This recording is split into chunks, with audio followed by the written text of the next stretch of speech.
Geen lui wat die geven ik zing, dat is geen leuke die ik breng.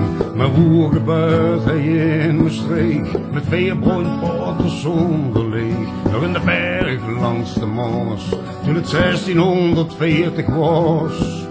Zo eens de berg in kom, en iedereen kan dat verstaan. 1000 kings die lang en hoog, ze hadden heel get voor de boeg.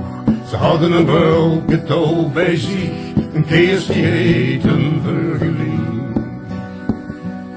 Rond de ingang was gemaakt, dat tuiken is toen losgeraakt. Een keers die zien opgebrand, ze zagen leeg aan geen kant. De koude lucht door hun gehoord, ze hele wereld schooien moord. Ze beden zich de woeste krans, maar weg was alle levenskans. Ze grepen zwaar, de woorden stum, van door zijn onder, ze konden hem.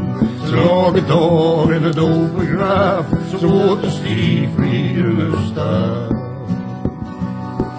En een boer zag hem de bergen gaan, hij had met hem te praten staan. Je zag gewoon niet alleen erin, ze zonder gids heeft het geen zin. Ze zag de hem, het ken geen goed, ze gongen door en in de doet. Men heen nog lang naar hun gezeuk, het staat geschreven in de beuk. Men woont een truck na 7 dagen, de vulderen een lege maag. En alle veer zoals het doet, geschreven staat door hun rug.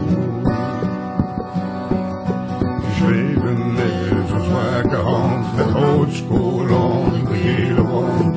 En kruisen legers in hun hand, en steken we in naar hun kant. Soms hing het leven onder het draad, en leunen luisteren naar de raad.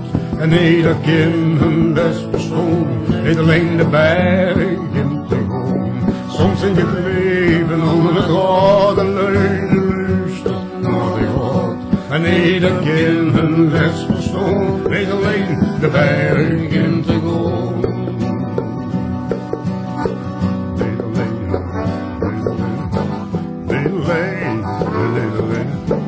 Niet alleen de bergen.